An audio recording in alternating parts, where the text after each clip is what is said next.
The Trump administration will be imposing reciprocal tariffs on U.S. trade partners on April 2nd. Joining us right now with more on tariff policies and potential retaliation is former U.S. Trade Representative under President Obama, Ron Kirk.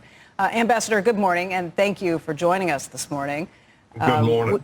We've been talking an awful lot about these tariff moves, what they mean potentially, what the reciprocal tariffs might look like, what this means for our relationships. And you've been someone who's been in the seat before, so what do you see happening? Well, unfortunately, it feels like our tariff policy is driven more by animus and middle of the night perceived offenses than a strategy. The markets, as you know, are fairly unequivocal on this and don't see this as a benefit to our economy long term. But in terms of our relationship, I think this is just not the correct way to go. As you all have noted, our strongest trading partners are Canada and Mexico, and we ship billions of dollars across the borders between our three countries every day of the year. And those are, for the most part, duty-free, and imposing duties on those is only going to rise the cost for American farmers, American manufacturers, and ultimately American consumers. Ambassador, there are some flashes that are just hitting now. The Canadian Prime Minister, Mark Carney, is meeting with the French president and is saying things like this: in current times, it's more important for Canada to strengthen links with reliable allies, and says that Canada is the most European of non-European countries. He said that is a compliment? Yeah. Honest to God? I think he was. What do you think of that, Ron? That's funny, isn't it? I mean, Ron's laughing at that. You know, wow. but for the fact that you're... Them's fighting words. Yeah, but Joe, except for the fact that you're out there trying to manage a business or plan your crops. I mean, it would be funny, but I mean, I've met with a number of business groups and individual business, and it's driving them nuts trying to game them out because they have no idea what their costs are going to be. And this type of uncertainty and unpredictability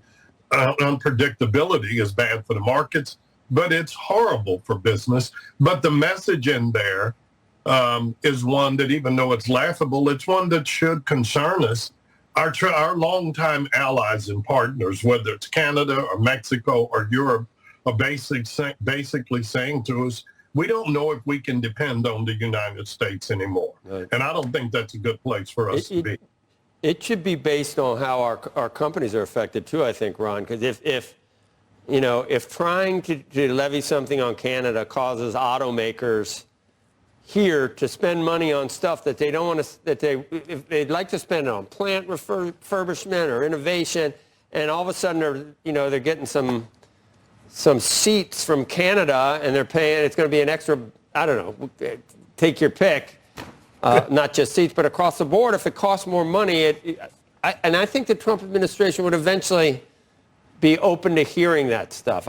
It's early, I don't know, but well, we got a little bit of relief, if you remember, when the auto manufacturers went en masse a few weeks ago. Right, they listened. They listened. And I understand. Look, to a lot of Americans, they hear this shell, let's go hit them. And there are places discreetly you can use tariffs to gain fairness that we lack for our products. But just across the board imposition of tariffs against your best allies is the equivalent of an economic circular firing squad.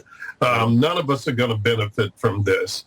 And we should be justifiably rethinking about how we're going to compete with China in a new world in which China clearly has departed from their former goal of being a more open trading partner and one that's much more nationalistic. And to do that, we should be working hand in hand with Canada and Mexico and Europe and others of our longtime allies.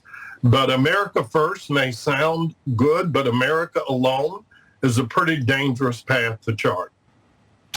Ambassador Kirk, thank you for your time this morning.